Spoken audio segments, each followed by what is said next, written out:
Então, o trabalho aqui, a gente está falando sobre o autoencoder. Ah, e aqui está uma representação esquemática do que é o autoencoder, né? A gente vai ter um dado de entrada, uma imagem, por exemplo, ela vai passar por um encoder, que é uma rede neural cujo objetivo é comprimir esses dados, gerando um vetor de dimensionalidade, um vetor Z de dimensionalidade bem menor do que X, e esse vetor Z vai ser uma codificação, então, dessa imagem. Ela, dificilmente olhando para o Z, você consegue ter alguma ideia do que é a imagem. Quer dizer, esse Z ele vai ter variáveis, valores aqui, que codificam aspectos macro da imagem, aspectos de alto nível da imagem. Dificilmente, olhando para o Z, a gente consegue, nós humanos, né, ter uma visão do que de fato é esse X de entrada aqui. Recuperar só olhando o Z, esse 4 que está do lado de cá, essa imagem. Entretanto, essa informação, essa imagem aqui, ou quase toda a informação contida nessa imagem, ela está, sim, codificada nesse vetor de dimensão menor, e tanto está que, se a gente passar por essa outra rede, que é chamada de decoder, e que sempre aqui nos nossos exemplos vai ser só uma versão simétrica, ou você pode imaginar assim, as matrizes que entram aqui nas redes neurais aqui do encoder, elas são vistas, são as mesmas matrizes do lado de cá, só que transpostas. Mas a gente vai deixar aqui o vetor, o θ sendo o vetor de pesos dessa rede neural do decoder. Vou deixar outra anotação aqui, θ, mas muitas vezes esse θ vai ser igual ao φ. Então, o Z vai passar por esse decoder e a gente vai conseguir recuperar aqui no final praticamente a mesma imagem da entrada. Então, o que a gente tem até agora é a gente não está vendo nenhuma aplicação mais interessante, mas a gente está simplesmente aprendendo que é possível comprimir esse dado de entrada de tal maneira que a gente consiga um vetor de dimensão pequena para representar diferentes tipos de entradas aqui. E como que isso é feito? Bom, a gente tem que, então, treinar as duas redes para ela conseguir fazer isso. A gente tem que dar um dataset de entrada grande, né, suficientemente grande, para que ela consiga aprender esses parâmetros da rede que você vai colocar aqui. Qual que é a rede que você vai colocar? Bom, aí você tem liberdade de colocar, em princípio, qualquer rede neural. Algumas são mais apropriadas do que outras. Por exemplo, se você estiver trabalhando com imagens, vai ser interessante você colocar redes convolucionais aqui. Se o seu dado de entrada for um texto, vai ser interessante você colocar redes recorrentes aqui no lugar do encoder. E o treinamento dessas redes, a descoberta de quem são, o aprendizado de quem são os parâmetros φ e θ, a gente faz isso minimizando, usando o gradiente descendente, o backpropagation, para encontrar esses θs e φs. Então, a gente obtém a derivada de uma função de custo em relação aos parâmetros φ e θ, e essa função de custo ela é representada dessa maneira que está aqui. Aqui o x é a entrada, e essa representação complicada é o resultado final da saída aqui quando você começa com o x.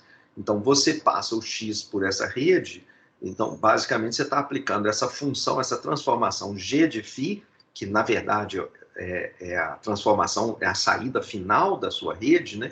Então, esse φ aqui, esse g, está embutido todos os passos envolvidos nas diferentes camadas aqui da rede neural. Então, o resultado desse gφ é exatamente esse z. E agora você pega esse z e passa ele por essa nova rede aqui, fθ. Então, esse camarada que está aqui é o z, esse gφ de x. E aí você passa esse z pelo f de θ, e o resultado, então, de toda essa operação é exatamente esse x' aqui, a saída do x. E o que a gente quer é que esse x e esse x' sejam próximos. Idealmente, eu gostaria que eles fossem idênticos. Então, eu quero que essa diferença aqui, desse vetor, ela seja pequena. Ao mesmo tempo, eu introduzo aqui uma forma de regularização, e a gente falou um pouquinho sobre essa forma de regularização na aula passada, não vou repetir muito aqui, mas basicamente a coisa mais tradicional é a gente forçar alguns dos elementos do code, aqui desse vetor z, a serem iguais a zero. Então, encontrar pesos, tetas e φs, que fazem com que alguns desses elementos sejam zero. Então, não é uma regularização diretamente nos pesos da rede, é uma regularização nessa saída intermediária da rede, que é o vetor z. Um pouco diferente do tradicional. A gente viu um pouco desses exemplos aqui na aula passada, e eu parei aqui. Então, deixa eu completar essa parte, a gente depois passa a falar um pouquinho do Keras, e aí a gente volta aqui em no Variational Autoencoder. Então, esse é um exemplo, são uns slides do Steven Flores, Flores, sei lá como é que pronuncia ele, e, na verdade, é um cara de uma empresa, ele não está em universidade, não. E eu tentei reproduzir exatamente esse negócio aqui, depois eu vou falar, e aí eu estou tendo alguns problemas com os meus códigos em Keras, infelizmente, mas alguma coisa está rodando, mas eu não consegui reproduzir isso aqui exatamente. Ia ser legal se algum de vocês conseguir reproduzir isso aqui, porque o meu tempo está ficando escasso. Então, mas aqui, olha, o MNIST, então, eu estou usando, ele está usando aqui o MNIST, né? E fazendo uma compressão extrema. Ele está gerando aqui num espaço intermediário, ele está passando aqui as 784 entradas da imagem 28 por 28, ele está passando por uma série de...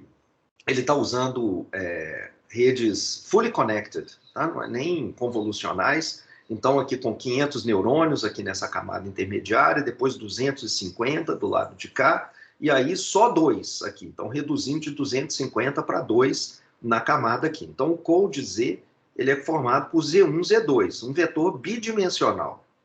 E isso aqui tá longe de ser capaz de captar tudo que está acontecendo nessas imagens, tá, gente? Mas é só para ilustração aqui, dar algumas ideias por trás do autoencoder.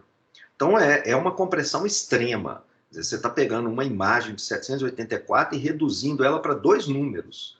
E, supostamente, se você me passar esses 2 números, eu seria capaz de reproduzir essa imagem aqui com uma certa qualidade. Não muito grande, mas uma certa qualidade. E aí ele volta aqui para 250, 500 e 784. E aí, aqui está um exemplo, e aí o que eu estava tentando era reproduzir essas imagens aqui com o meu código mesmo, mas eu tive alguns probleminhas, eu vou falar depois aqui, quando a gente começar a falar do Keras, mas deve ser simples aí, sei lá, espero que até amanhã eu consiga fazer isso aqui direito. Então, eu estou pegando aqui as imagens dele, tá? Dos slides dele. E aqui, então, o que está acontecendo? Ele está aqui com a imagem original, 5, que ele agora fez o oposto, né? Deixou o branco com preto, o preto com branco, reverteu aqui o código, né? Que era 0 passou a ser 255, que era 255 passou a ser 0, gerou essa imagem aqui, e aí está passando, gerando aqui o código, o code de 2 dimensões. O que a gente tem aqui, então, você tem aqui, como o vetor, o code aqui, ele é bidimensional, aqui, eu posso fazer um gráfico onde eu coloco um eixo aqui, o valor do Z1, aqui no outro eixo, o valor do Z2, e estou colocando aqui os números que apareceram. Cada bolinha que está aqui é uma imagem, um dígito transformado, codificado nos valores Z1 e Z2. Além disso, ele usou cores para identificar os diferentes dígitos do conjunto de treinamento. Essa classe, o dígito, né, por exemplo, o fato de que isso aqui tinha o label 5, isso não foi usado no autoencoder. Lembre-se que o procedimento é não supervisionado. O interessante é que, mesmo não tendo usado a classe, essa codificação ela é tal que ela clusteriza nesse espaço bidimensional as diferentes classes existentes nos dígitos. Como os dígitos são distintos, quer dizer, um zero, ele tem uma representação lá no vetor bem diferente de sei lá, de um 3. Então, eles ficam diferentes aqui no espaço também. Isso é razoável, né? Você não esperaria que essas cores estivessem todas misturadas aqui nesse espaço.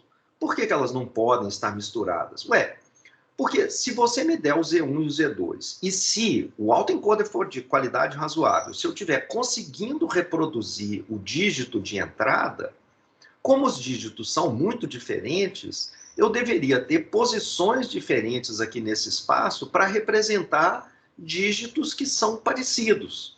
Então, se eu tiver alguns 5 aqui, se eles forem mais ou menos similares, né, se as imagens de vários 5 aqui forem parecidas, elas deveriam aparecer mais ou menos na mesma posição aqui no Z1 e Z2. São pequenas diferenças de 5, né? Mas não tão diferentes assim, deveriam ser levadas, então, a uma região. Você vê que o 5, eu sou meio daltônico, gente, então eu não consigo ver direito, mas eu não consigo distinguir muito essa cor aqui, o 4 e o 5. Mas vamos imaginar que essa corzinha que está aqui é o 5.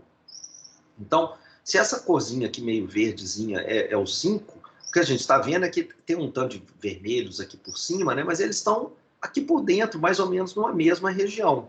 Claro que tem overlap, aqui a gente está jogando tudo em 2 dimensões apenas, não vai ser muito perfeito, mas a ideia, então, é que quando você tem, embora você não tenha usado classes, você pode pensar em usar para clusterização essa técnica, porque supostamente, se você tiver diferentes grupos no seu dataset, eles vão ser jogados em diferentes regiões desse espaço latente.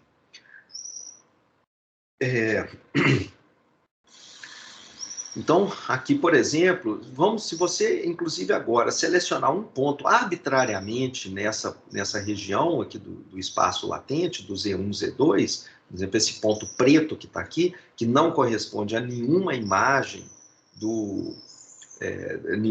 das imagens existentes, não é nenhum dos pontos existentes, você selecionar esse ponto preto, e passar esse valor Z1, Z2 que você selecionou aqui arbitrariamente pelo decoder, ele vai produzir uma saída. E o que deve aparecer nessa saída?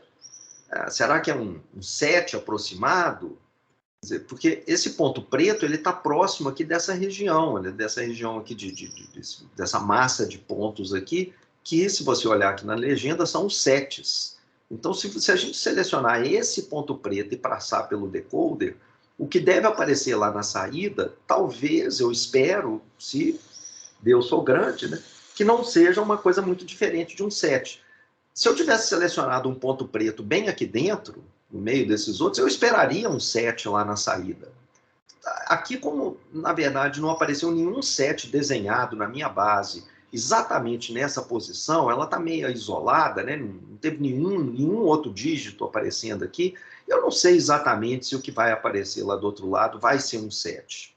Era isso que eu queria reproduzir e fazer de novo, mas não consegui. E, na verdade, a gente gostaria de fazer um caminhamento nesse espaço aqui bidimensional. A pergunta é, faz sentido a gente sair caminhando nesse espaço Z bidimensional continuamente? O que eu vou gerar se eu chegar numa região branca como essa daqui? Como que esse Z1, Z2 pode me ajudar se eu estiver pensando em gerar novas imagens que não estejam no conjunto de treinamento e fazendo isso, escolhendo pontos ao acaso aqui desse espaço latente? Será que se eu gerar um ponto aqui nesse espaço branco, eu vou obter alguma coisa que faz sentido do outro lado? Ou vai ser um dígito que nem faz sentido, nem existe? É um rabisco qualquer meio esquisito que não representa dígito nenhum. Então, esse assunto, isso que eu falei, é, na verdade, uma das principais motivações atrás do Variational Autoencoder. E a gente vai voltar nessa pergunta e nesses questionamentos que eu fiz de maneira um pouco mais específica daqui a pouco. Deixa eu falar agora sobre 2 aplicações do autoencoder que são importantes. Uma é o denoising autoencoders, os autoencoders que retiram ruído ou retiram noise, né? É uma outra técnica de regularização, e ela não depende da gente ter aquela função L2 na função de perda. Quando eu estou falando L2, eu devia ter usado outra letra, né? Fica parecendo a norma L2, mas não, eu estou falando dessa, eu tinha falado aqui da função de perda, eu tinha escrito como L1, L2, e L2 sendo esse pedaço aqui. O que eu estou dizendo é que a gente vai ver agora uma maneira de regularização em que eu não vou precisar colocar esse camarada aqui, esse aqui. Ó. Eu vou usar só esse pedaço aqui. Mas, para fazer isso,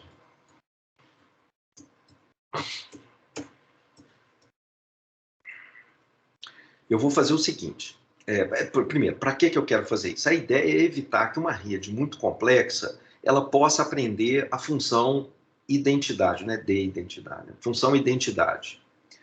Se o code, o bottleneck, tiver uma dimensão muito alta, muito mais alta do que ela precisa ser para aqueles dados que você está olhando, a gente nunca sabe qual que é o tamanho exato dela, o code ele pode apenas aprender os dados de entrada, vai ficar meio overfitting, por isso é importante ter alguma regularização. O denoising autoencoder é uma maneira de fazer essa regularização de um jeito bastante inteligente, muito esperto. O que ele faz é o seguinte, a gente corrompe os dados de entrada de propósito. E, em seguida, a gente, depois de adicionar o ruído ou mascarar alguns dos valores de entrada, a gente procura recuperar o valor real, o valor não mascarado, o valor sem ruído. Então, aqui, olha, imagina que a gente tem as imagens aqui reais de entrada, que são essas aqui. Esses são os dados originais, os dados sem o ruído proposital que vai ser colocado.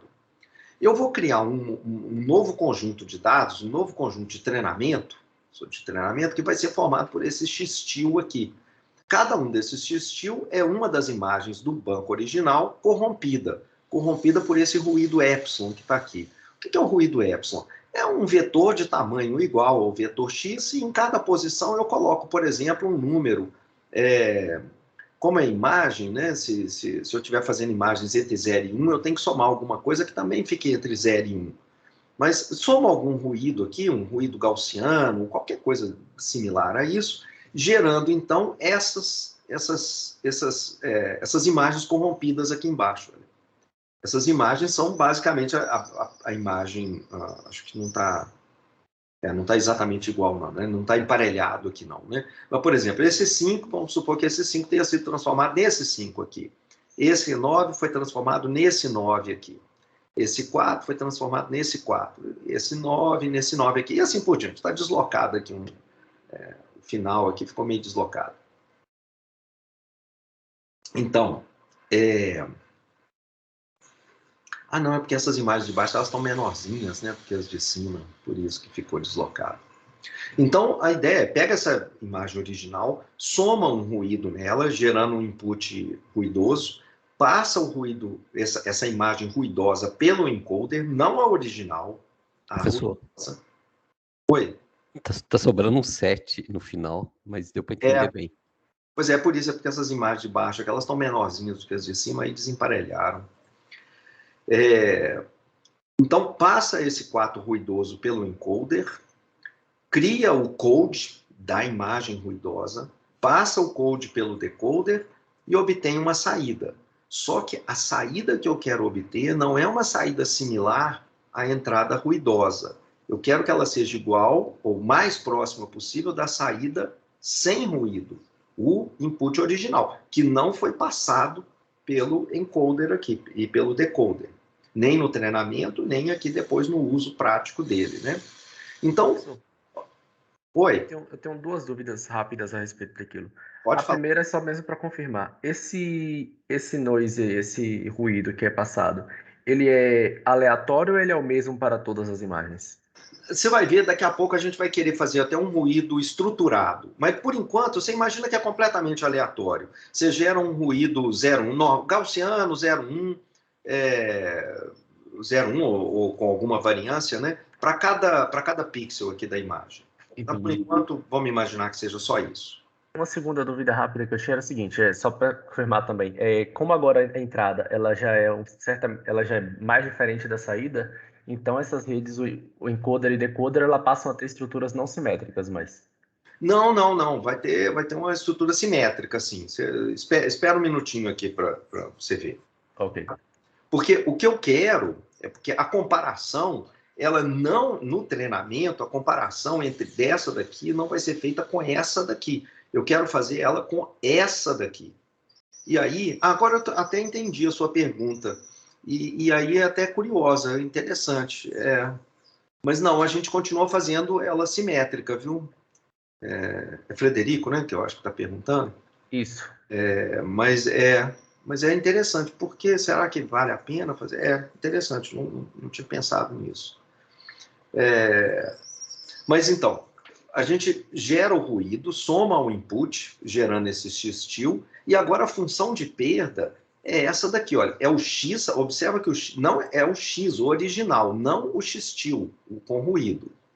E eu quero fazer com que a diferença seja pequena com relação ao x-chapéu, ao que o decoder vai gerar como saída. E quem que é o x-chapéu? O x-chapéu é o decoder aplicado no code Z. Agora, quem que é o code Z? O code Z é passar a imagem ruidosa, x-til, pelo encoder, pelo g-til, pelo g-fi aqui.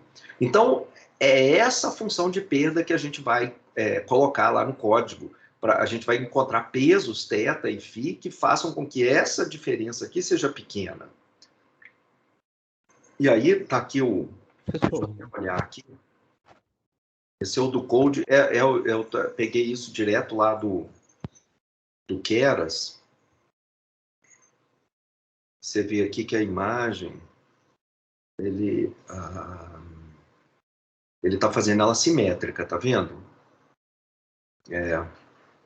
Interessante, mas realmente vou seguir aqui fazendo o que eu vinha fazendo antes, o que outras pessoas fazem, mas a sua pergunta é interessante. Será que valeria a pena fazer ela não simétrica? É difícil, é que a gente não saberia exatamente como mudar, né?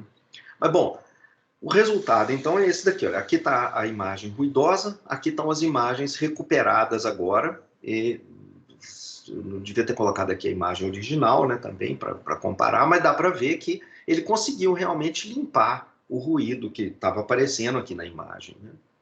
Então, o uso prático dessa ideia do denoise não é só regularizar a rede.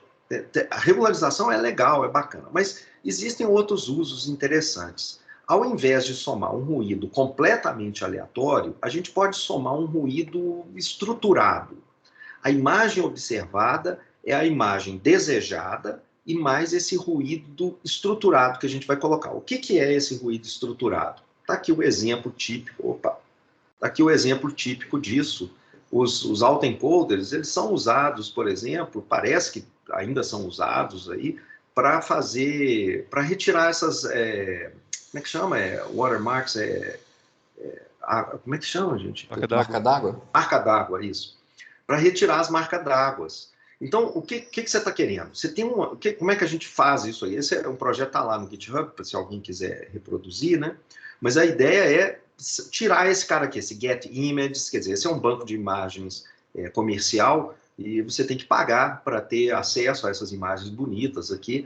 São imagens dos mais diversos assuntos, mas você vê a imagem, ela tem sempre essa marca d'água. Se você pagar e passar a fazer um pagamento de uma subscrição lá, né, para o Get Images, aí você tem acesso às imagens sem a marca d'água.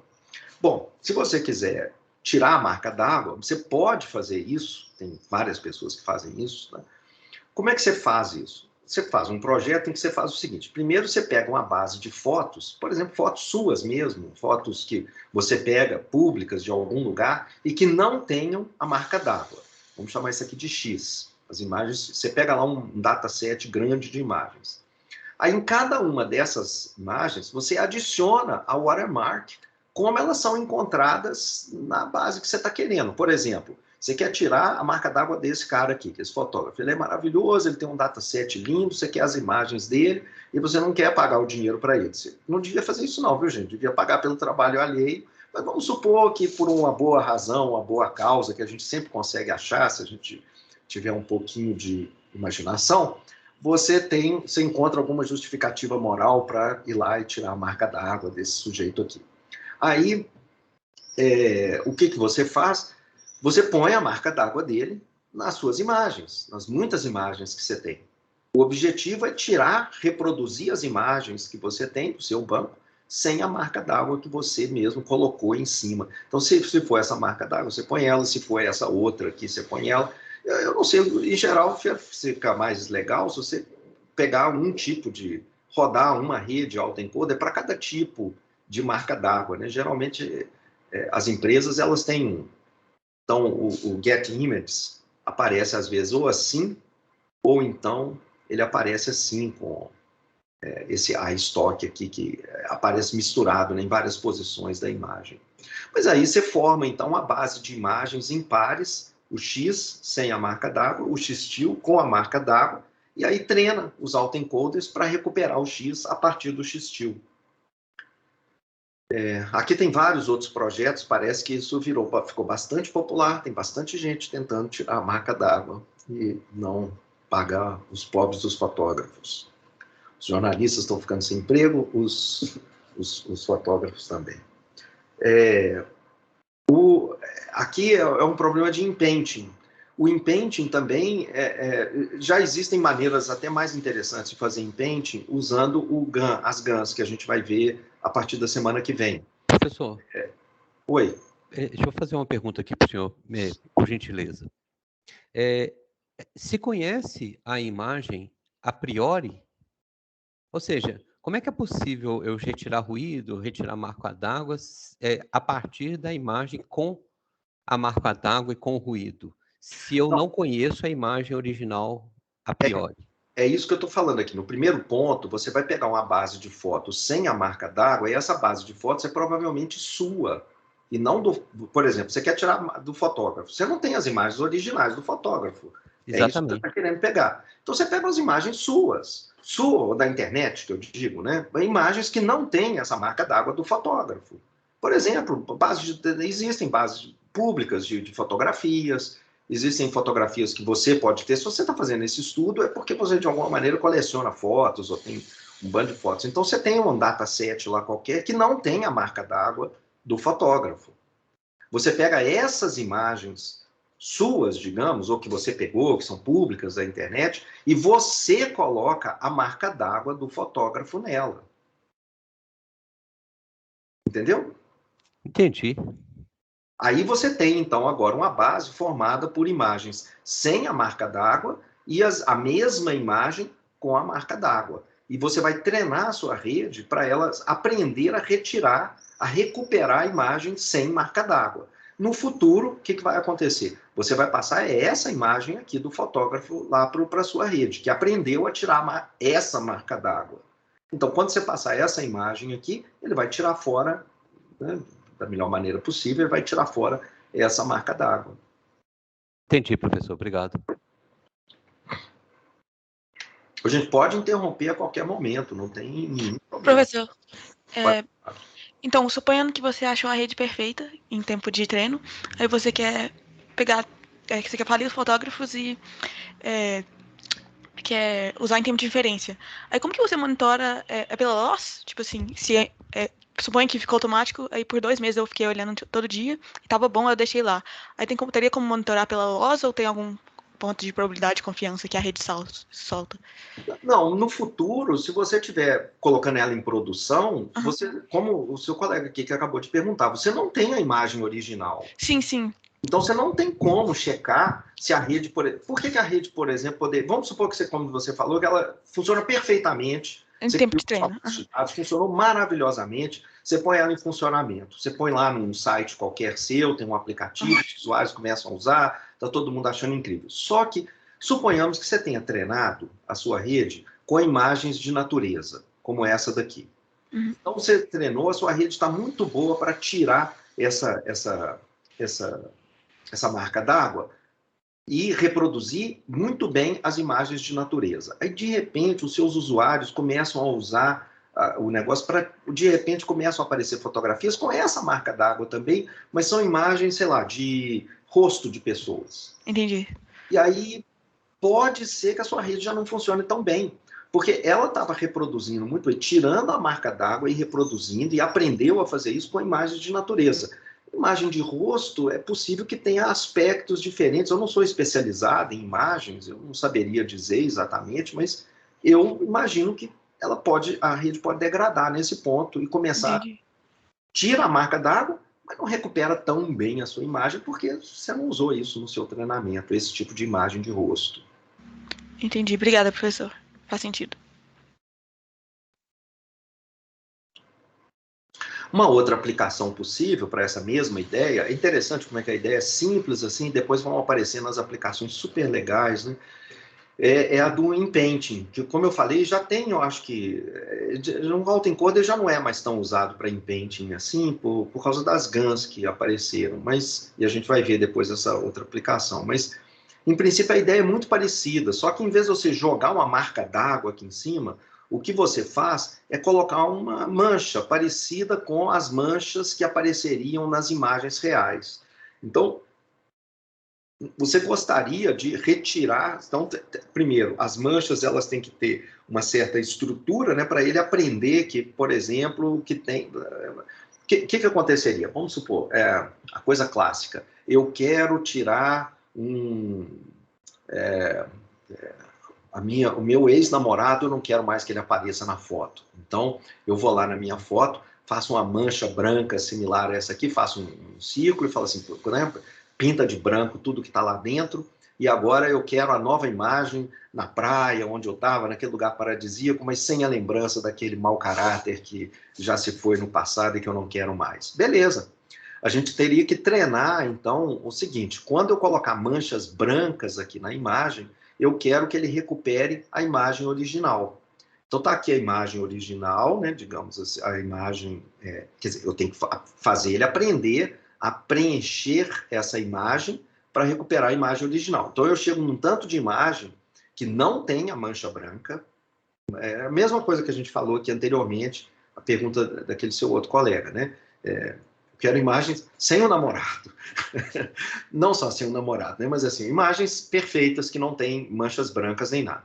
Aí jogo uma mancha em cima dessas, então crio um xistil para cada imagem no meu banco aqui, que está perfeita, arrumadinha, eu jogo uma mancha em cima de uma posição qualquer da imagem. O objetivo é recuperar essa imagem aqui, a imagem original. Então está aqui a saída da minha rede, ela recebe isso daqui, ela tem que aprender, no final das contas, a recuperar essa outra do lado de cá. Então, essa aplicação de denoising é muito legal. É muito legal. Essa é uma outra técnica que a gente não tem... Essa de denoising vai ter lá eu vou colocar um monte de notebooks lá para vocês treinarem. Até onde eu me lembro, eu acho que a gente não fez um notebook para colorir imagem em preto e branco. Tá? Então, se alguém até desenvolver isso, ou pegar lá desse site, esse aqui é um site que eu pus o link aqui, mas eu não experimentei com eles, então não sei a qualidade disso. Mas é uma ideia muito similar, é de colorir imagens preto e branco. Você pega imagens coloridas, como é que eu faço? Eu primeiro tenho que gerar o objetivo é pegar uma imagem preto e branco, e recuperar uma imagem que seja colorida. A imagem original é preto e branco, é a imagem do passado. Vocês estão vendo isso aí num monte de lugar, né? Toda hora aparece colorização de imagens e tal. Então eu quero gerar essa imagem colorida, bonita aqui. E na verdade a imagem real é essa preto e branco. Como é que eu vou criar uma rede para fazer isso? Bom, eu vou pegar um monte de imagens que são realmente coloridas, que existem e que são coloridas, como essa daqui. Então, essa aqui é uma mulher com uma plantinha aqui, uma samambaia na frente dela e tal. É uma imagem complexa, né? Mas pego essa imagem, então, nos seus 3 canais, o RGB, e forço esse banco de imagens coloridas, eu gero uma imagem preto e branco. A imagem preto e branco é a minha X-Til, é a minha X corrompida. Então, eu pego imagens coloridas que realmente existem, transformo elas em preto e branco, gerando, então, um par de imagem colorida X com uma X-Til. Esse banco de imagens que eu criei, eu crio um autoencoder para ser capaz de, pegando o X-Til, recuperar o X. Eu tenho as duas coisas, eu tenho o preto e branco e tenho o original, de todo esse banco de imagens. Ele aprende a recuperar, gerar essa daqui, que é parecida, bem parecida com a original. Agora, eu vou pegar uma imagem antigona, que é só preto e branco mesmo, que não existia lá do início do século, e vou pegar essa imagem e passar por essa minha rede, e ele vai gerar uma colorização que eu espero que seja parecida com o que realmente existia lá em 1900, mas eu não vou ter como saber se era realmente daquele jeito ou não. Mas ele recupera, né, se na base de dados ele estiver fazendo isso bem, eu imagino que o mundo não mudou tanto e ele vai ser capaz de recuperar a coisa correta. Legal, né? O autoencoder treinado aqui agora para detecção de anomalias. Essa é outra opção, é outra aplicação interessante. O autoencoder ele é treinado em um conjunto específico de imagens. Vamos imaginar que são só gatos. Tá? Você tem lá um banco de gatos e por alguma razão você quer usar autoencoder, seja para tirar marca d'água de imagem de gato, você é fissurado com gato, sei lá, porque você está querendo fazer a sua representação e codificação em dimensão menor de imagens de gatos. E aí você tem então você tem um conjunto de treinamento de imagens, né, o conjunto D de treinamento. A ideia é que se o seu autoencoder funciona, se ele é capaz de recuperar bem, se o X pertencer a esse seu banco de imagens de gato, o erro ou a perda de reconstrução, ela deve ser pequena, não deve ser muito grande. Olhando no conjunto de teste, né, a partir do conjunto de teste, a gente descobre qual que é o tamanho típico desse erro que está sendo feito aqui. Né? Então, vamos supor que lá no conjunto de teste a gente tem 10.000 imagens, você então vai ter, depois que você treinou, você chegou à rede, ela convergiu, etc., você aplica a rede nos 10.000 imagens de gatos do seu conjunto de teste e monitora o tamanho dessa distância aqui. Aqui é a imagem, né, o vetor imagem do gato, aqui é a recuperação. Qual que é o tamanho disso? Vamos supor que isso aqui, no final das contas, ficou alguma coisa como da ordem de... Fica variando entre 0, que é o menor valor que podia ser, uma recuperação exata. Em geral, nada vai ser exatamente 0, mas é o limite inferior, até, digamos, 10. Quer dizer, a maioria das imagens ficou entre 0 e 8, algumas aí ficaram entre 8 e 9, e tiveram mais duas meio estranhas que ficaram entre 9 e 10. Mas mais do que 10, nenhuma das imagens, das 10.000 que você fez, ultrapassou. Esse tamanho aqui, dessa diferença, nunca foi maior do que 10. Aí você descobre, então, e cria um limiar, talvez você queira um limiar igual a 9, depende aí do que você vai fazer na detecção de anomalia, o quanto de tempo que você pode investigar a partir das imagens anômalas que você vai achar, mas talvez você queira um limiar igual talvez a 9 ou 10, digamos que seja 10. 10 é um limiar que você sabe que se foi maior do que 10, é muito suspeito.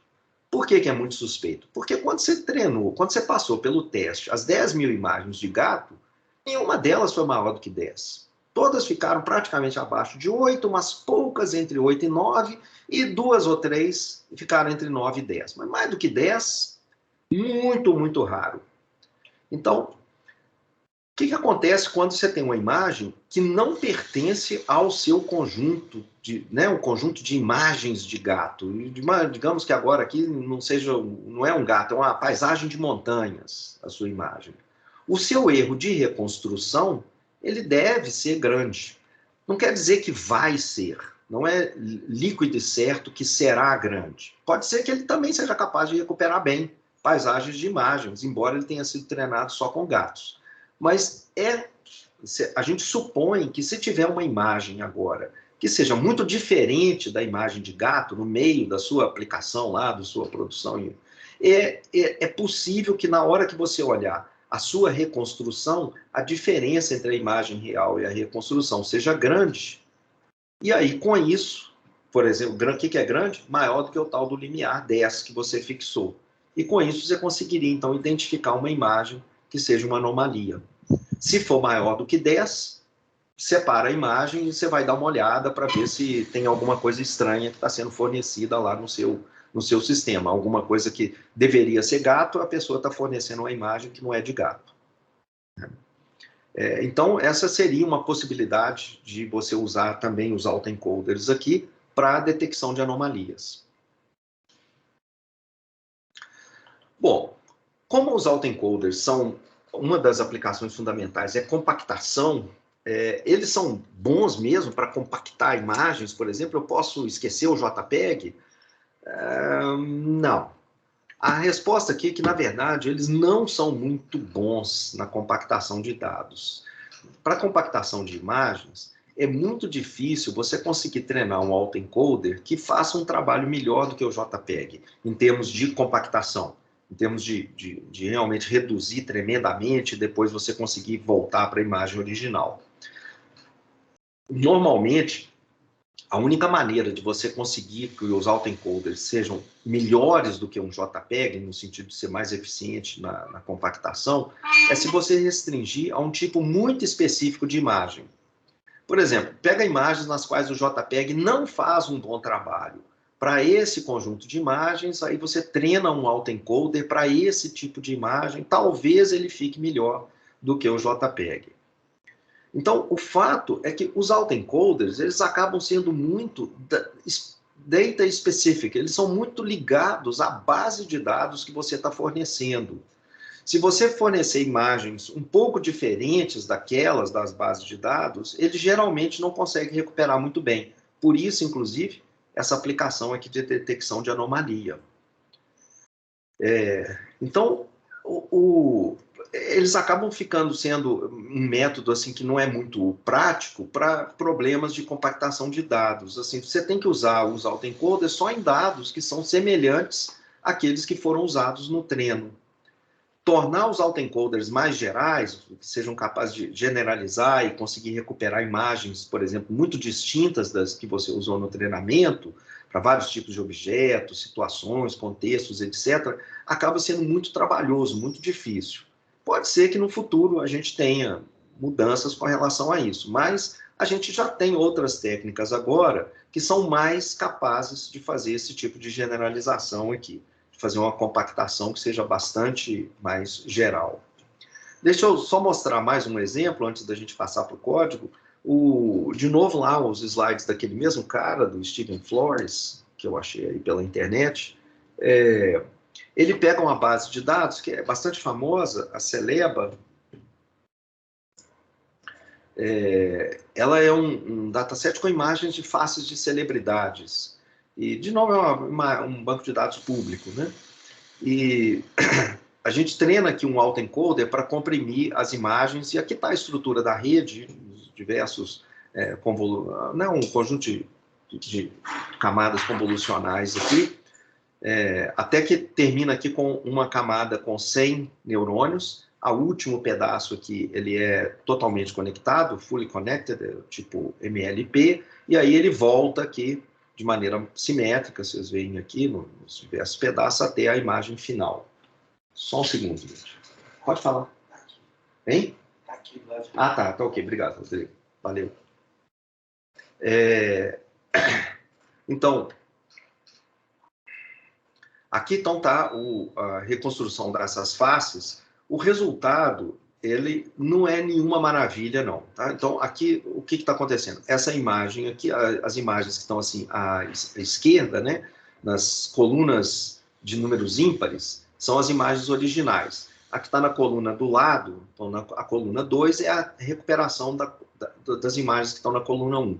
Aqui, essas aqui na coluna 4 são as recuperações das imagens que estão na coluna 3. Aqui na coluna, né, e assim por diante. Então, você vê que não é nenhuma maravilha para os padrões de hoje, não. Tá? Esse autoencoder que ele fez aqui, nessa geração. Mas ele está terminando com uma codificação só de 100 neurônios. Eram as imagens 64 por 64 vezes 3, né? Então, isso dá quantos? Bom. 200 vezes... É mais ou menos 10 mil, né? Então tem mais ou menos 10 mil na entrada e termina aqui só com 100. Então uma redução substancial. mas a recuperação, você recupera aspectos gerais da imagem, né? Você vê que é uma versão bem borrada da imagem original. Então não tem jeito, você teria que aumentar aqui esse número de neurônios no code para você conseguir recuperar melhor. Isso aqui está sendo pouco para o seu... Professor. Oi. Desculpa interromper, mas existe autoencoder para decodificar texto, tipo, para recuperar, por exemplo, um texto que está borrado? Sim, sim. Eu não trabalho com texto, eu não uso isso, mas então não tenho nenhuma experiência em usar com texto e não leio os artigos ligados com texto. Com certeza você vai ter coisas muito melhores em termos das redes, de outras redes, mas quer dizer, você teria que usar aqui, no caso de texto, não redes convolucionais, mas redes recorrentes. As redes que vocês vão aprender com o Fabrício Murai na quinta parte do nosso curso. É na última parte? É na última parte. Ah, entendi. Tá? Obrigada, então, professor. é só substituir aqui por essa parte que tem imagens por redes que envolvem séries temporais. Entendi. Mas eu não tenho experiência com elas, tá? Tá bom, obrigado. Então, na prática, os autoencoders, eles não têm, assim, não levam a espaços latentes muito úteis ou bem estruturados. O que a gente vai ver é que tem outro tipo de autoencoder que é chamado de variacional, ele é bem melhor do que os autoencoders. Então, dificilmente alguém hoje em dia usa um autoencoder simples e puro. Parece que eles continuam sendo usados para retirar marca d'água, para denoising aí. É uma das principais aplicações para as quais eles são usados ainda. Mas o Variational Autoencoder, que é uma variação dos autoencoders, eles são preferíveis. E é o próximo assunto que a gente vai ver, provavelmente hoje ainda, a gente já entra um pouquinho neles. Eles também, os autoencoders, não são tão bons assim em dimensão de dimensionalidade. Eles reduzem bastante, mas vocês estão vendo aqui que talvez a gente consiga ter algum outro tipo de redução que consiga, só com 100 dimensões, recuperar a imagem melhor do que esse trabalho que ele está fazendo aqui. Ou seja, reduz. É a melhor maneira de reduzir dimensionalidade? Não parece ser. A gente já tem outros métodos que parece que são capazes de fazer isso com melhor qualidade. Então, por essas razões, os autoencoders puros, esses que a gente aprendeu aqui nessas duas aulas, eles caíram meio em desuso para reduzir dimensionalidade. Eles ainda são usados para denoising. A alternativa mais popular, em vez do autoencoder, é o Variational Autoencoder. Devia ter auto aqui, tá, gente? Variational Autoencoder. O que eles fazem? O Variational Autoencoder, ele põe probabilidade no meio dessa história. Aqueles espaços latentes, o Z, o code, a gente vai ver que vai aparecer umas coisas gaussianas, normais, etc. Eles se revelaram uma ferramenta útil, bem mais útil para a geração de imagens, para as diversas tarefas que estão associadas com o autoencoder. Pessoal, agora, deixa eu vir aqui para a parte que eu acho meio frustrante aqui do meu curso, que é a seguinte. Duas coisas. Primeiro, vocês já devem ter isso, não sei se já tem, mas o nosso curso, o Flávio, eu acho que ele colocou esse link do GitHub dele lá, não colocou? Não, vocês têm esse link, não tem? Curso Verão Public? Colocou. Não está lá? Vocês devem ter visto no módulo 1 dele, eu acho que o Pedro pegou daqui, pegou as coisas dele do módulo 2, que são essas diversas coisas aqui, ele colocou lá na página direto do Minha UFMG. Mas o Flávio colocou o link direto aqui para a página dele, que são esses notebooks aqui. O que eu vou fazer é colocar também o link, a minha parte, ela está aqui. O que acontece? Esses códigos, se vocês usaram os códigos do Flávio e do Pedro, vocês chegaram a usar os notebooks deles? Sim, alguns. Desculpe? Alguns. Alguns, né? Pois é, então vocês não vão ter problema para usar esses daqui. Eu vou ter, vocês não. Deixa eu explicar. É porque esses daqui, eles estão baseados em PyTorch. Eu não uso PyTorch, eu não tenho tempo de jeito nenhum de ir lá. Eu sei que é rápido, é simples. Se eu tivesse uma tarde inteira, 2 tardes, não, gente, ia ser uma maravilha, mas não tenho. Então, mas o material, a gente tinha um material em TensorFlow, aí ele foi todo passado pelos nossos monitores antigos aí de curso, quando a gente tinha os monitores para PyTorch. Então, eles estão todos aqui. Os autoencoders, etc, etc. Professor, E, na minha máquina não roda o PyTorch. Mas será que roda no Colab? Alguém sabe? roda no Colab. Ah, que ótimo, perfeito. Então. Não roda, gente? Eu não sei. Eu, de novo, não eu acho que sim. Acho sim, porque o pessoal desse curso aqui usava era o Colab também. E meu notebook não é muito bom, então não consigo rodar aqui. Alguém ia falar, e alguém tem experiência direta? Roda, não roda, gente? Não, o PyTorch roda no Colab, sim, sem problema. Joia. Obrigada. Então,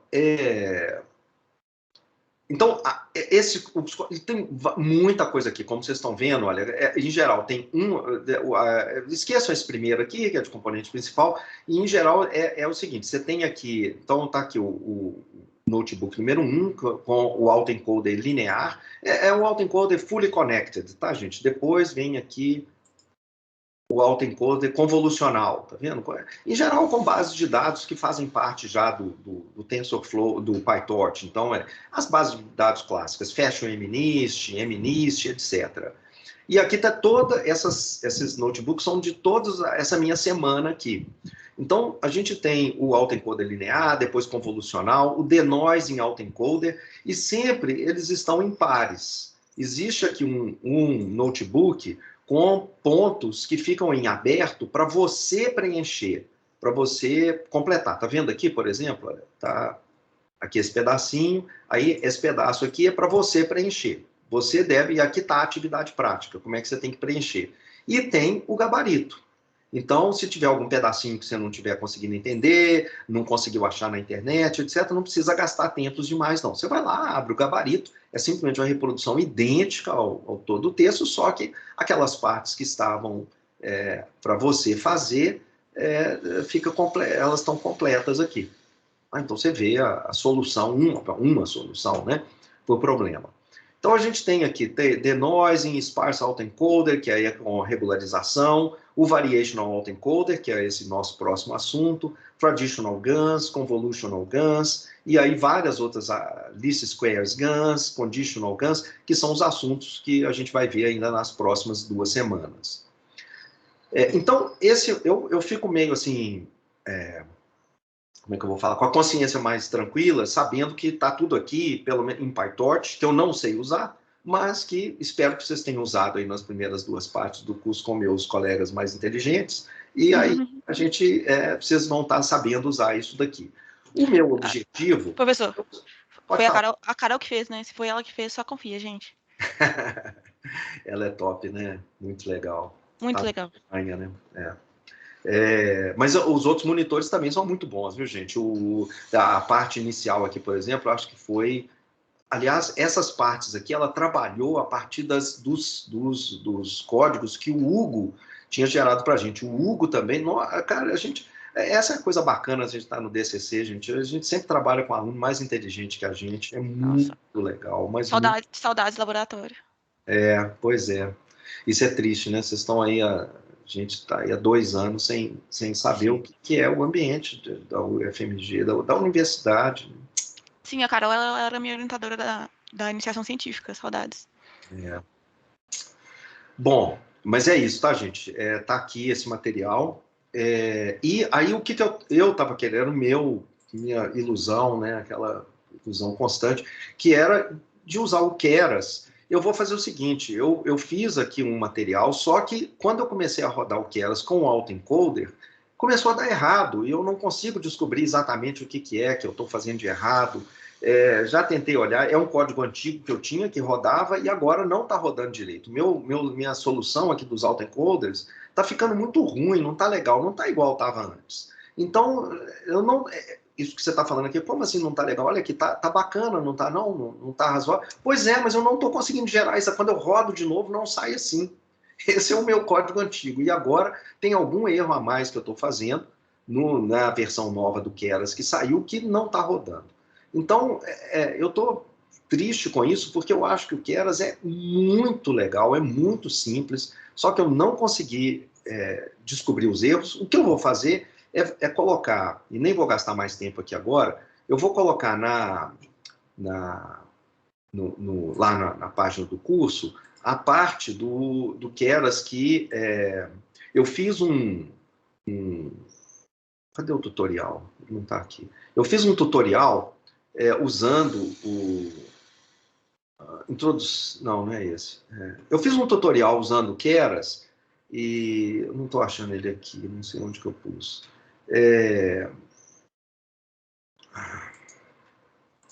Não é onde eu estava. Eu não estou sabendo onde que ele está aqui. Eu fiz um notebook que faz um tutorial e eu acho que está bem completo sobre o Keras. E aí, na verdade, na hora que eu fui... Aí faço os exemplos ali, usando Fully Connected, Conv, etc. Aí, quando eu fui fazer o autoencoder, está dando algum errinho na parte da codificação do autoencoder. Mudou alguma coisa na nova versão do Keras em relação à versão anterior, e eu não consegui descobrir, aí não está rodando direito. Então, eu vou pôr lá as partes que eu fiz e espero, no fim de semana, conseguir corrigir essa parte do autoencoder. Mas quem quer, eu acho que vocês do curso, por favor, dêem uma olhada nesse código aqui da Carol, porque da Carol não tem erro, né? Quem que falou aí? É a Fernanda. Fernanda. Aluna do Pedro. Como a Fernanda falou, com a Carol não tem erro, não. Então, vocês sigam em frente. Depois, quem quiser aprender o Keras, pode ir lá e olhar o meu tutorial. A parte que eu vou colocar lá está correta e eu, no fim de semana, corrijo a outra parte. Então, pessoal, eu não vou gastar tempo aqui falando demais do Keras, porque eu não consegui nem fazer o autoencoder, mas o Keras e o meu tutorial acho que está muito, muito debulhado, bem explicadinho. Eu acho que você vai gostar do material que está lá. Eu vou passar agora, gente, começando a falar aqui rapidamente do nosso próximo tópico, que é o Variational Autoencoder. Então, eu queria perguntar se tem alguma pergunta a mais, pessoal? Alguma... Deixa eu ver aqui, cadê o meu... Onde que eu pus o meu... Onde que eu pus, poxa?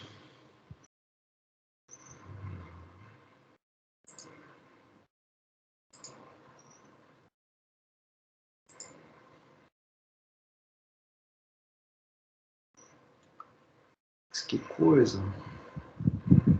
Bom, tô achando o notebook que eu criei com o Keras, que droga. Bom,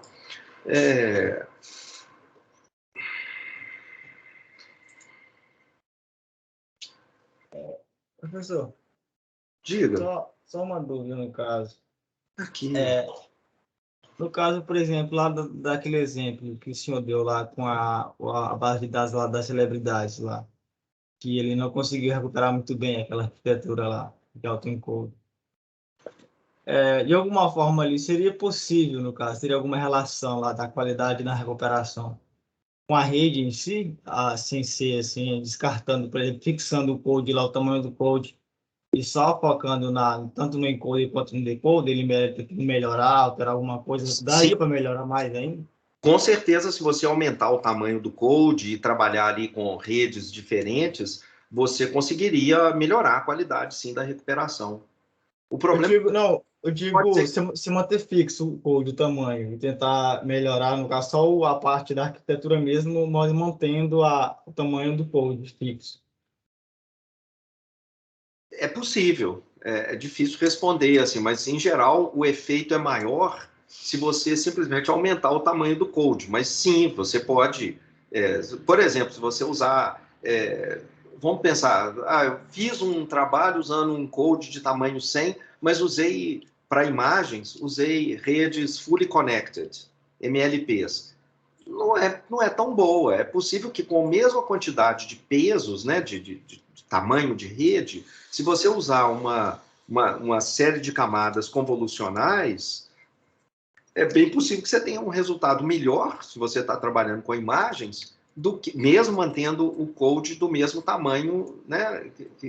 Então, sim, você trabalhar com diferentes estruturas de rede que sejam mais adaptadas para o seu problema, o que é sempre a dificuldade mas qual é exatamente a rede, né? Isso é o que a gente está fazendo o tempo inteiro. Então, se você pegar as redes de alguns anos atrás, atualmente você já tem um zoológico de redes muito mais interessantes, adaptadas. Então, sei lá, as ResNets ficaram lá para trás, já tem outras redes melhores agora. Tá, mas então, em suma, sim, se você está me respondendo, o que vale mais a pena? Aumentar o code ou mexer na estrutura da rede? Depende, né? Se você já tem uma rede, você criou uma rede que você acha que é boa para aquele tipo de dado que você tem, e você não consegue ver muito mais onde melhorar, a única solução que te resta é aumentar o tamanho do code. Não sobra muito. Agora, se você está usando um tipo de rede, você sabe que já é muito simples, é só para rodar rápido, etc., e não está dando um bom resultado, talvez se você trocar a estrutura da rede, fique mantendo o mesmo tamanho de código, dê um resultado melhor. Mas, pessoal, deixa eu passar aqui rapidinho sobre esse tutorial sobre o Keras, porque eu acho muito legal, não só o Keras, mas o livro e tal, eu não sei, eu gosto muito, eu acho muito didático o material do Chollet, que é o cara que criou isso, esse livro dele, Deep Learning with Python. Bom, em suma, no fundo, como eu faço mais pesquisa do que produção, né, eu não estou em linha de frente em nenhuma empresa realmente grande, mesmo lá na Esri, eu trabalho mais na parte de pesquisa, o Keras é mais do que suficiente para mim, viu? Eu não preciso ir muito mais longe, não. Então, o que é o Keras? É uma biblioteca de rede neural. Vocês conseguem ler aqui, pessoal? Sim. Tá. É uma biblioteca de rede neural escrita em Python, né? Ele é projetado para ser bem minimalista, direto, mas é bastante extenso. Ele tem muita capacidade de analisar mesmo coisas complicadas de GANs e GANs sofisticadas e tudo mais. E é construído em cima do TensorFlow. Eu acho que também você pode usar o Theano, que é outra plataforma, mas eu nunca usei, sempre foi com o TensorFlow. Por que usar o Keras? É muito amigável. Eu acho super fácil. Eu que não sou bom, eu que sou sempre meio burro com tudo que é mais prático, eu consigo entender. Então eu adoro. É escrito em Python, é altamente modular, bem fácil de expandir e é rico o suficiente para ajustar a modelos sofisticados.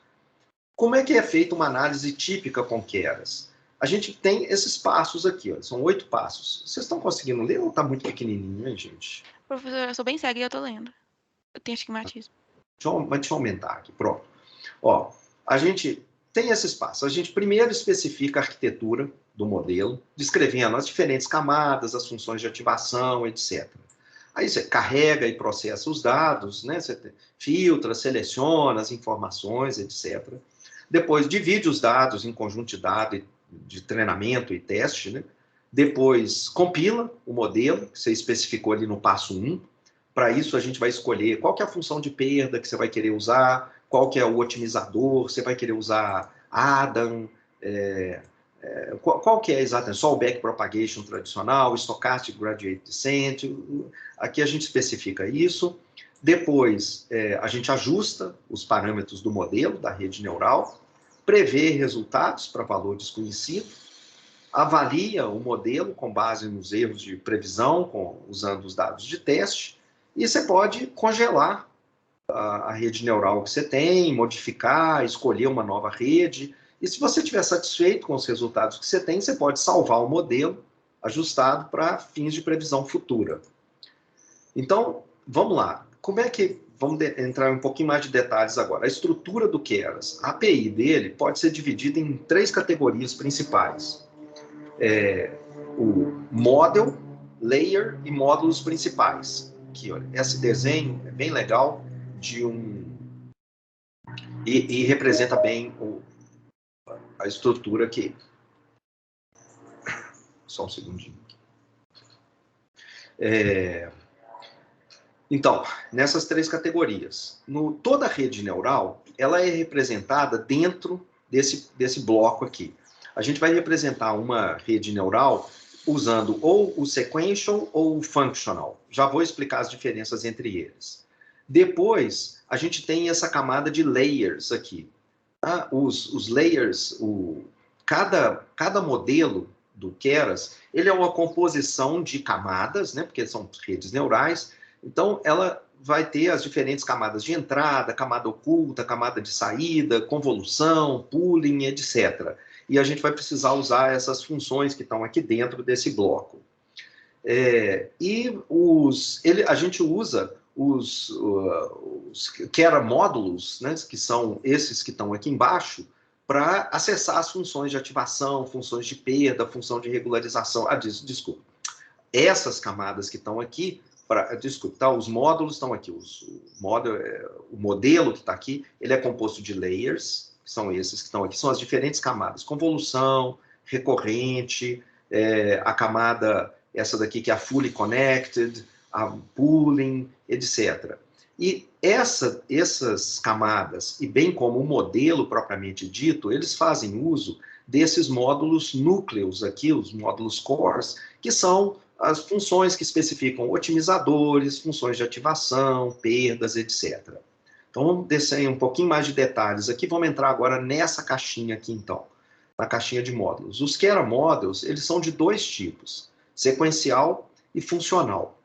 O modelo sequencial, ele especifica cada camada da rede neural em sequência a partir da camada de entrada. O modelo sequencial é bem fácil e representa muitas das redes neurais mais usadas. Praticamente quase tudo você pode representar aqui dentro do Keras com o sequencial. Já essa API funcional que está aqui embaixo, ela é usada para criar modelos mais complexos. E o Keras, eu acho que nem vou ter tempo, a gente não vai ter nenhum exemplo disso aqui não, porque o nosso é sempre redes já bem conhecidas e todas elas podem ser especificadas no modelo sequencial. O Keras Layers, né, que são esses que estão aqui, esse outro bloco, eles são, então, funções que vão permitir a gente especificar as camadas de Keras mais importantes que a gente vai usar, camadas densas, de convolução, pooling, recorrentes, etc.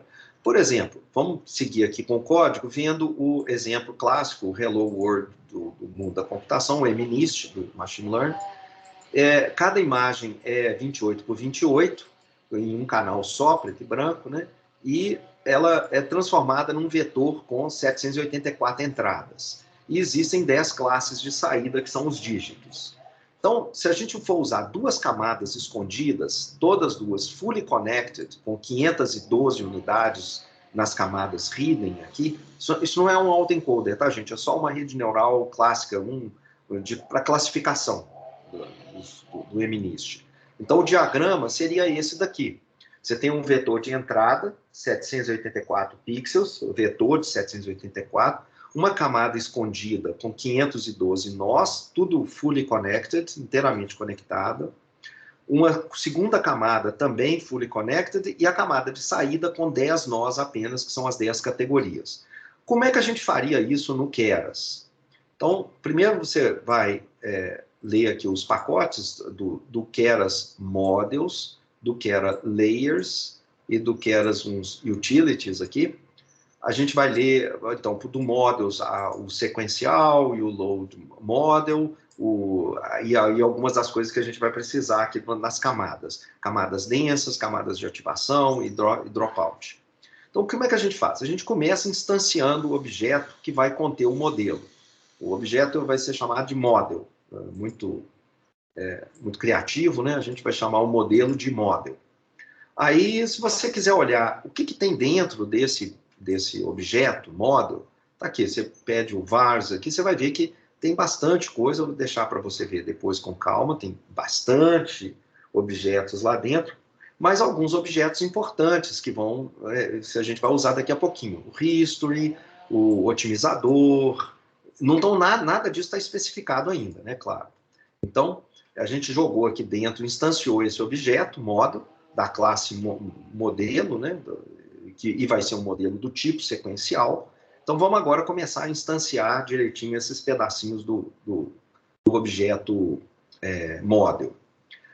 Então, a gente começa especificando as camadas da rede neural. A especificação, ela começa com a primeira camada escondida.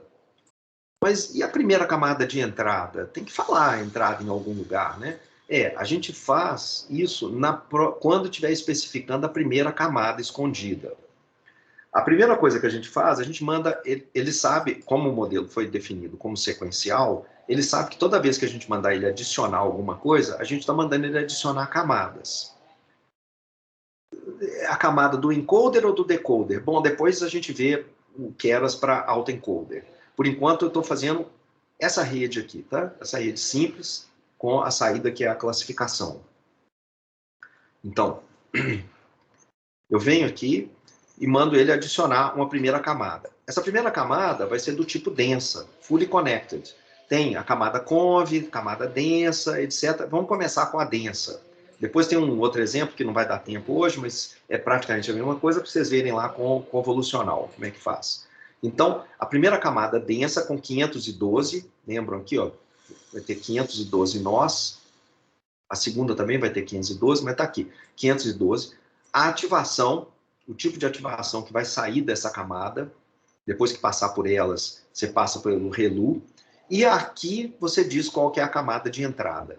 Tá? É um vetor, um array de tamanho 784, um array unidimensional de tamanho 784.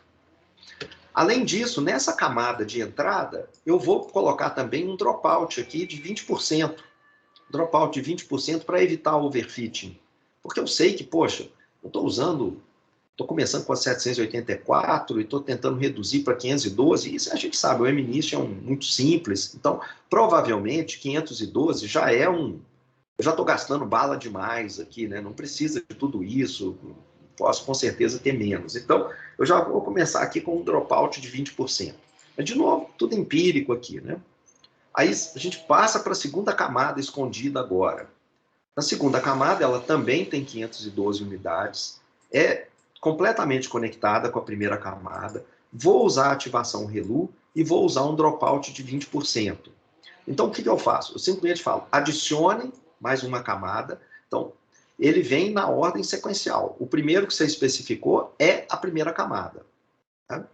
Então, tá aqui, ele está adicionando camadas. Essa ordem aqui é importante.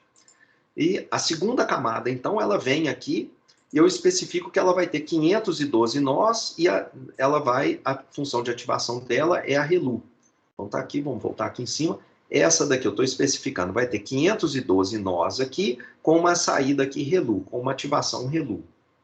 Mas aí eu não tenho que explicar o que vem antes? Não, porque como a gente já especificou essa camada aqui como sendo 512, vindo ali da entrada, né? Então tem 512 neurônios aqui. Eu estou acabando de dizer que essa segunda camada é fully connected com a anterior. Então, como você definiu a anterior, ele sabe que na anterior tem 512, ele tem que pegar esses 512 aqui e fazer essas arestas que vocês estão vendo aqui. Criar a matriz de pesos, que vai ser essa matriz, que vai ser 512 por 512, para os pesos. Aí mais os bias, né? Os bias aí, mais 512 bias, vícios. Tá ok? Aí, acrescenta aqui também o dropout, também estamos fazendo isso. Essas coisas você pode variar depois, eu estou só pegando um exemplozinho. E, finalmente, a camada de saída. Na camada de saída, a gente tem 10 nós. Aqui, como essa é a última camada que eu estou definindo, ela, porque ela é a última, ela passa a ser a camada de saída. Ela tem 10 nós. Eu estou dizendo que ela está densamente conectada com a camada anterior. Como na anterior tinha 512 nós, ele também já aprendeu aqui que ele tem que criar uma matriz 512 por 10, para colocar todos esses pesos que estão associados aqui com essas arestas, e mais 10 baias para as categorias. Uma para cada categoria. Então ele vai criar aqui, na hora que eu estou definindo aqui essa última camada, ela é a camada de saída porque é a última que eu estou colocando. Se eu tivesse colocado mais alguma, essa última é que seria a camada de saída. Nessa camada de saída, eu estou colocando uma ativação softmax. Então, aqui em cima eu estava usando ReLU, aqui eu estou usando... Então, quando eu estiver especificando camadas, eu tenho que especificar o tipo de camada, vai ser densa, ou então tem as outras keywords para convolucional, para recorrente, etc. O número de nós, e o tipo de ativação que vai ter para elas aqui. E depois a gente vê aí, eu tenho no final aqui tem uma explicação mais detalhada de todas essas opções aqui de ativação, etc. Ok, agora a gente tem que... Então, o modelo foi especificado. Beleza, vamos passar agora para usar a gente precisa de mais coisa, né? A gente tem que dizer... a gente vai usar agora... A gente já usou, na verdade, ali em cima, módulo de ativação. Essas ativações aqui, o denso e tal, ele faz parte aqui, se você olhar a API anterior, aqui, ó, ele está aqui dentro, ó, tá vendo? Ativação, aqui, cadê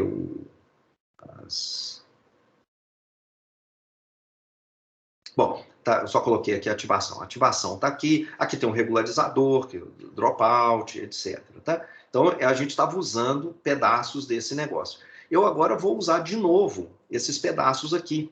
Eles vão ser importantes, porque vocês estão vendo aqui que, por exemplo, o otimizador, a perda, etc., ela está aqui e ela vai estar associada não só com a definição das camadas. Então, para a definição das camadas, eu tenho que usar esses módulos, mas para treinar o modelo, eu também preciso usar ali elementos daqueles módulos ali. Então, o que eu vou fazer? Eu vou entrar ali naquela parte para pegar as coisas que estão associadas com as funções de perda, com o otimizador e com regularizadores. Ok, vamos ver aqui direto isso. Para compilar o modelo, eu preciso dizer que eu quero que a função de perda, qual que é o tipo de função de perda que eu quero, como nesse caso é o MNIST com 10 categorias, eu vou usar a entropia cruzada categórica, porque são 10, né? E como métrica, eu tenho várias métricas que eu posso utilizar, eu vou estar usando aqui a acurácia, e eu vou pedir para ele usar como otimizador o Adam. Não vamos ver agora, por enquanto, as opções que você tem para métrica, para otimizador e tal, isso depois a gente vê. E aí você compila o modelo, então. Então, aquele modelo que foi especificado antes, ele está compilado aqui. Beleza. Nós nem usamos dados ainda, não tem nada. Agora aqui você entra com os dados. Aqui eu vou seguir, gente, vou passar rápido. Aqui não tem nada de keras, não, né? É o tradicional. Como a gente tem que entrar com dados de entrada na forma de vetor, eu vou transformar as imagens, que são arrays bidimensionais, em arrays unidimensionais. Tradicional aqui, 60 mil imagens para treinamento, 10 mil para teste. Você pode dar uma olhada nas imagens, se você quiser, a distribuição dos labels. Isso aqui é só olhando os dados. E aí, vamos lá, vamos treinar agora o modelo aqui, a parte mais importante. A gente especificou o modelo, já falamos como é que a gente quer que o modelo seja treinado, usando Adam, etc. E agora sim, eu faço aqui o model fit, eu chamo a função fit, aplicando, e aí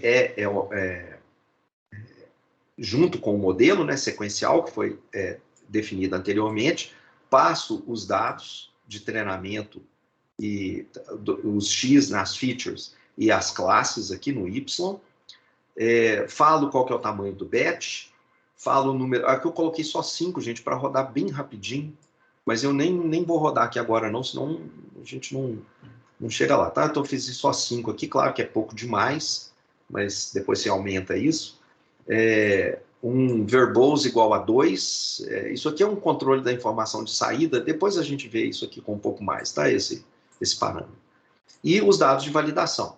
Então pronto, com isso aqui é suficiente para ele ajustar o modelo e tentar achar parâmetros melhores.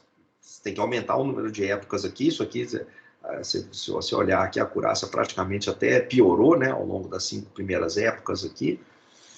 Então tem que rodar mais vezes, mas o objeto history aqui, então aqui, ó, tá aqui, né? Eu joguei dentro do objeto history a saída do model fit. O que tem dentro desse objeto history? Tem bastante coisa. Se você olhar aqui dentro, você vai ver que a gente tem, por exemplo, a acurácia. Como eu fiz só 5 épocas aqui, olha, eu rodei só por, né, época, lembrando aqui, da época é o número de passagens que a gente dá no conjunto de dados inteiro, né? Eu uso 128 imagens de cada vez, eu quebrei as 60 mil imagens do meu treinamento em blocos de 128, uso 128 de cada vez no backpropagation, né? E faço 5 passadas no dataset inteiro. Vai ser pelo menos, sei lá, umas 50 passadas aqui para ser razoável. Mas, e aí, então, o que eu tenho no final? No meu objeto history, eu tenho, por exemplo, um array aqui, que chama acurácia, que tem 5 números, que foi a acurácia que eu obtive quando eu tive fazendo as minhas 5 passadas no conjunto de dados inteiro. Depois eu tenho o loss, a loss que eu tive aqui ao longo. Isso aqui com os dados de treinamento, tá, gente? Esqueci de falar aqui. A acurácia com os dados de treinamento. Aqui a loss. Aqui a acurácia com os dados de validação. A acurácia são 5 passadas também, então é só uma acurácia com todos os conjuntos de dados, né? Com o conjunto de dados inteiro. E aqui a loss do conjunto de validação, 5 números também. E mais algumas coisinhas aqui, informações básicas sobre o modelo propriamente dito, quantas épocas que a gente usou, número de passos, etc. Então, depois disso, depois que você tem isso aqui, você pode avaliar o modelo. Para isso, a gente chama, dentro do objeto model, você pode aplicar aqui a função evaluate, você passa para ele agora qual que é o conjunto de teste e os y testes, e guarda isso nesse objeto, loss e metrics, e eu estou aqui pegando o primeiro elemento. Você poderia olhar com um pouco mais de detalhe, né, o que tem dentro do loss e metrics, usando, sei lá, o vars, por exemplo, para mostrar o objeto inteiro, mas aqui eu já estou simplesmente pedindo para ele imprimir direto a perda do conjunto, no conjunto de perda e acurácia no conjunto de teste. Aqui está vendo que está diferente aqui, porque isso aqui eu tinha feito com um número grande, aí depois eu tinha reduzido lá as épocas. Isso que está escrito aqui é com o número de épocas maior, tá? Não é essa saída aqui, não. E aí depois você pode plotar agora, se tivesse feito mais épocas. Eu estou pedindo aqui para ele colocar as épocas aqui e colocar para mim o gráfico dos valores, né? Usando aqui, ó, a partir do history. Lembra que lá no history a gente tinha os arrays com acurácia, a acurácia de validade, da validação. Então, aqui você pode mostrar o gráfico mostrando quanto que a acurácia, aqui a linha azul é para o treinamento. Então, a acurácia está aumentando à medida que eu estou andando, mas para o conjunto de validação a gente vê que, na verdade, eu tinha falado que ele piorou, né, gente? Estou errado ali. A acurácia melhorou aí ao longo do treinamento. Se fizesse mais épocas, ela teria melhorado um pouco mais, mas você vê que já de validação, ele já está mostrando que provavelmente você não precisa de mais do que 4 ou 5 passadas no conjunto de dados, porque não parece que vai melhorar muito mais depois de 4 ou 5. Aqui do lado de cá é a perda, né, o modelo de perda. Mostrando que, de novo, para o conjunto de teste ou de validação, você começa a perder de novo, depois de poucas épocas que você está fazendo, já não compensa mais você continuar ajustando muito os parâmetros. E, finalmente, você pode usar o Predict Class com o objeto Model. Ele tem, então, essas funções aqui que você pode aplicar nesse tipo de modelo, no modelo que tem da classe dos modelos sequenciais, para obter as predições. Você passa o conjunto de teste, ele então imediatamente faz as predições para você, e você pode comparar as predições corretas com o valor real do label no conjunto de teste.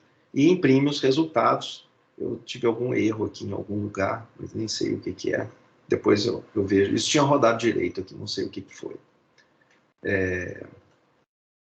Parece que eu estou usando alguma coisa que já não tem mais, tá vendo? O objeto sequencial. Então, depois eu checo. E, engraçado, isso aqui eu tinha visto, estava tudo rodando certinho. Eu não sei por que apareceu esse erro aqui. Eu testei isso ontem. Está tudo certo. Bom, e aí, finalmente, você pode salvar o modelo, se você quiser, para usar ele posteriormente. Então, pessoal, depois aqui para baixo, eu começo a colocar uma descrição mais detalhada de cada um dos tópicos aqui do Keras, mas aí usando já redes convolucionais e tal. Então, eu vou depois deixar esse esse notebook que tem essas descrições aqui lá na página do curso, para quem quiser começar a usar o Keras, mas tem também muito material aí na internet explicando e ensinando isso, mas eu gosto muito de usar o Keras. Daí você pode fazer todos os modelos GANs que a gente vai ver aqui no nosso curso, você pode usar o Keras desse jeito super, super simples. Tá. Tem alguma pergunta, pessoal?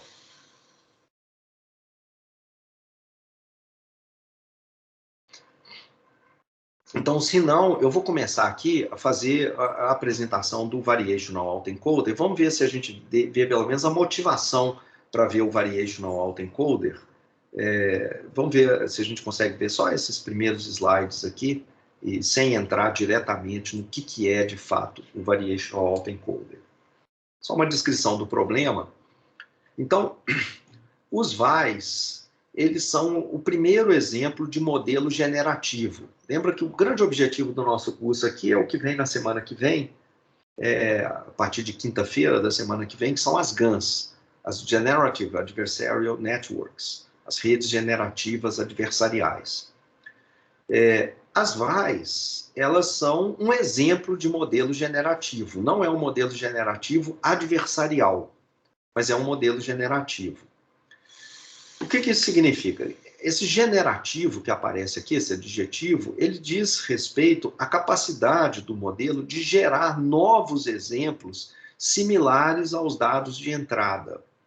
Eles não só aprendem os dados estatísticos, os padrões estatísticos dos dados de entrada, mas eles também embutem um modelo estocástico, um modelo probabilístico, a partir do qual você consegue gerar novas imagens similares a que está no seu banco de entrada, mas que não são exatamente iguais a nenhum dos elementos do seu banco de dados original. Então, isso é diferente do autoencoder, porque o autoencoder, vou mostrar aqui qual que é a diferença. Então, depois de treinar um VAI, a gente vai ser capaz de aprender algumas features dos dados, né, de alguns dos dados. Por exemplo, o X poderia ser imagens de rostos, o VAI vai gerar novas imagens de rostos similares aos das amostras de treinamento. Além disso, ao usar o VAI, a gente pode gerar, a gente vai gerar uma saída nova e aleatória, semelhante aos dados de treinamento. E o mais interessante é que a gente vai começar a ver que a gente vai ser capaz de também alterar ou explorar variações nos dados. Nossa, meu português aqui apanhou.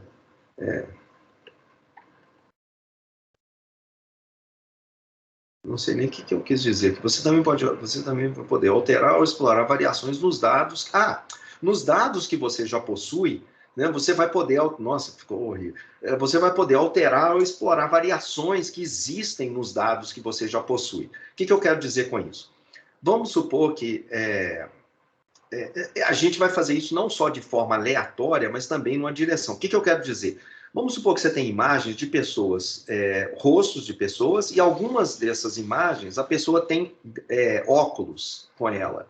A gente vai ser capaz de alterar uma imagem de uma pessoa que está aqui, uma imagem de um rosto, colocando um óculos nessa imagem.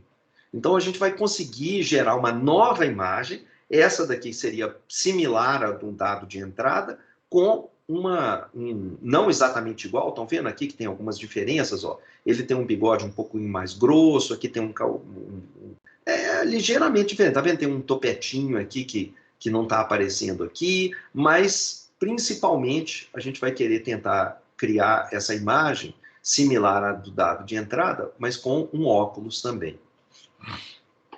Então esse é o tipo de coisa. Eu vou querer colocar óculos em alguém, fazer uma mulher loura ficar morena, etc. Então, como que a gente vai fazer isso? É diferente do autoencoder que a gente viu antes. O autoencoder, ele é determinístico e ele codifica a entrada X. Vocês lembram aqui do esquema básico que a gente falou, né? Você tem a entrada, você vai reduzir o code aqui, imagina que ele seja um vetor de dimensão 30, enquanto a imagem aqui inicial era, sei lá, 1024 por 1024, e aqui a saída é a mesma coisa. Então, a gente aprendeu isso, como obter uma representação de baixa dimensão com o autoencoder. O que a gente vai tentar agora é usar o autoencoder para gerar ou simular novos exemplos. O autoencoder, eu vou mostrar a dificuldade que vai ter e como que a gente vai tentar superar essa dificuldade com o Variational Autoencoder. E para isso, eu vou usar aquele exemplo bacana do Steven Flores aqui, que reduz o problema a só 2 dimensões aqui. Imagine que o seu espaço latente pudesse ser colocado só em 2 dimensões. Na prática, a gente vai ter um código maior, dificilmente alguma coisa pode realmente ficar só em 2 dimensões. Mas imagina que fosse possível. Imagina que, ao rodar um autoencoder, a gente descobriu que 2 dimensões só são maravilhosas para representar o MNIST. De maneira que o 5, por exemplo, ele é jogado aqui nesse mapa e os 5 são bolinhas verdes. Essas bolinhas verdes que estão aqui e algumas outras bolinhas ficaram em cima deles. Aqui estão meio misturadas, algumas regiões aqui. Não dá para saber direito se vai ser um 5 ou um 9, um vermelho aqui. E aqui está a saída, né? Uma saída do autoencoder. Então, a qualidade está ok aqui, ó. Tá ok, tá? O 5 aqui era esse original e está saindo do outro lado, só com 2 dimensões, tá ok. Então, cada ponto aqui corresponde a uma imagem, o ponto é o vetor latente, a cor indica a classe da imagem. Essa classe, ela não foi usada no autoencoder, a gente passou todos os bancos, todas as imagens sem dizer qual que era a label, ele em nenhum lugar, na função de perda, em nenhum lugar apareceu esse label. E, apesar disso, classes de dígitos, eles aparecem agrupados aqui no espaço latente. Naturalmente, automaticamente, sem que a gente obrigasse a rede a fazer isso, eles apareceram agrupados aqui. A gente seleciona um ponto arbitrariamente, aqui o ponto Z, esse ponto preto, vamos supor que a gente seleciona esse ponto, não é um dos pontos existentes, passa esse ponto aí pelo decoder e a gente vai produzir uma saída. Deve ser, talvez, aqui, olha, talvez seja né, como aqui é o 7, essa região é do 7, talvez seja deveria ser talvez um 7 aproximado. A ideia é, eu posso realmente fazer isso? Eu posso sair selecionando pontos aqui no espaço latente, em qualquer lugar, inclusive nessas regiões brancas. Eu posso sair caminhando nesse espaço.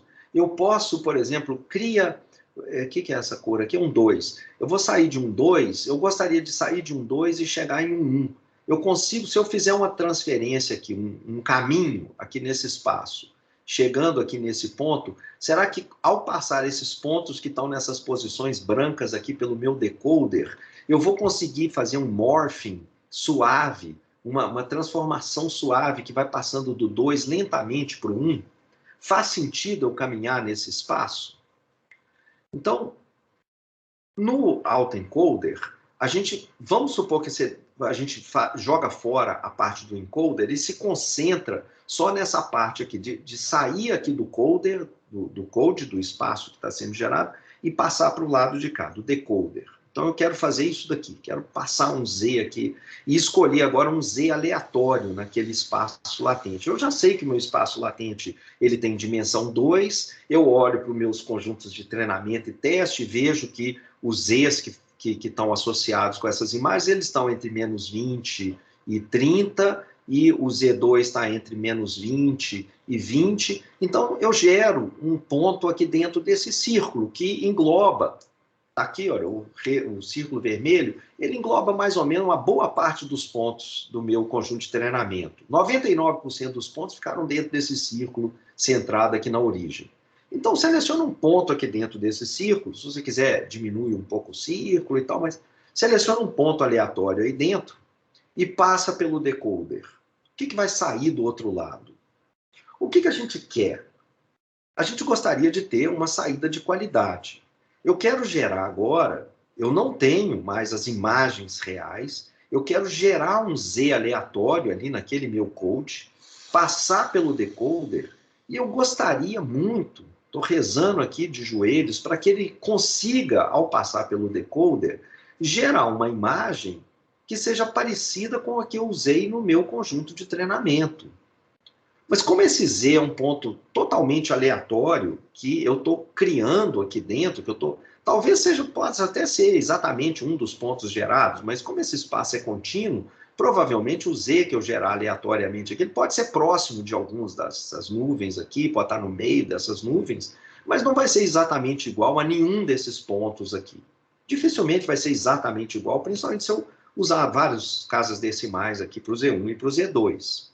Então, se eu escolher aleatoriamente um ponto aqui dentro desse círculo, ele provavelmente é distinto dos pontos, sei lá, dos 60 mil pontos que já estão aqui dentro. Pode ser pouco distinto, pode ser bem parecido com algum ponto, pode estar bem próximo de algum ponto, mas não vai ser exatamente igual. E aí, quando ele gerar lá do outro lado, será que realmente vai sair um cachorrinho bonitinho, parecido com os que eu usei no meu, os cachorros reais que eu usei no meu conjunto de treinamento? O que a gente vai obter? É isso ou é um lixo? Na verdade, a gente muitas vezes pode obter uma coisa muito esquisita se essa amostragem aleatória ela não for feita de um jeito muito correto. Olha, aqui eu estou pegando esse círculo e em vez de colocar esse círculo, eu estou colocando agora essas bolinhas aqui representando uma posição, né, central aqui dentro desse círculo. Mais ou menos, né, eu estou pegando um látice aqui, uma grade irregular, e colocando ela, fazendo ela inscrita aqui dentro do disco vermelho. Pessoal, estou vendo aqui que meu tempo acabou, deixa eu ir rápido aqui. Se você mapear o círculo com esse outro aqui, você vai ver que esses pontos aqui da grade irregular, eles estão mais ou menos aqui nessa região. Ele inclui, talvez esse pedaço branco não, né? Pontinhos assim, esse outro aqui, estão mais ou menos aqui nessa região branca. Mas eu tentei capturar aqui com essa linha os pontos que fazem, né, grosseiramente essa nuvem aqui. Essa outra aqui, olha, é uma região, esses pontos aqui deveriam ser regiões que estão gerando setes ou números próximos de setes. Esses pontos que estão aqui, esses Zs, essas bolas pretas aqui representando uma posição, se você pegar só o pontinho central, deveriam ser pontos parecidos com esses azuis aqui, e assim por diante. Então, será que é isso mesmo? Olha, pegando o ponto central de cada uma dessas bolinhas, passando pelo decoder, isso aqui é o que a gente obtém de imagem lá no final. Então, realmente, aqui, olha, que é a região dos zeros, a gente está tendo... Então, está aqui, olha, essa região aqui, que era a região dos zeros. Devia estar com aquele outro aqui também, né, gente? Mas não deu. Aqui é a região dos zeros, olha, está realmente esse pedaço aqui, está parecendo que está gerando zeros. Aqui está gerando uns. Aqui está gerando 5 e 3, estão vendo? Bom, pessoal, eu estou vendo aqui que meu tempo já esgotou. Vamos fazer o seguinte, eu continuo daqui na próxima aula, tá? E espero conseguir corrigir aí durante, o pior dos casos, no fim de semana, a parte do autoencoder usando Keras, para quem estiver interessado. Enquanto isso, nesse meio tempo, se você quiser ir experimentando com os códigos usando PyTorch, eles estão todos corretos, estão todos funcionando e tem o gabarito lá no GitHub. Tá bom? Professor, eu não pude vir na última aula, não vi. Nesse módulo vai ter listas? Ou mais notebook? Vão ter listas também. As listas foram preparadas pelo pessoal também, os monitores, só que eu gostaria de acrescentar alguns exercícios. Eu acho que para essa parte do nosso curso, eles estão meio pobres, mas é melhor eu colocar logo alguma coisa, boa. mesmo que seja meio pobre, do que ficar dizendo que eu vou fazer um negócio melhor e, na verdade, não fazer porra nenhuma, né?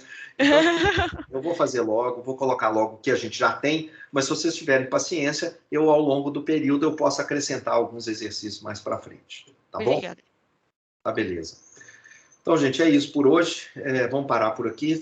Não sei se tem mais alguma pergunta. Sobre a matéria, não.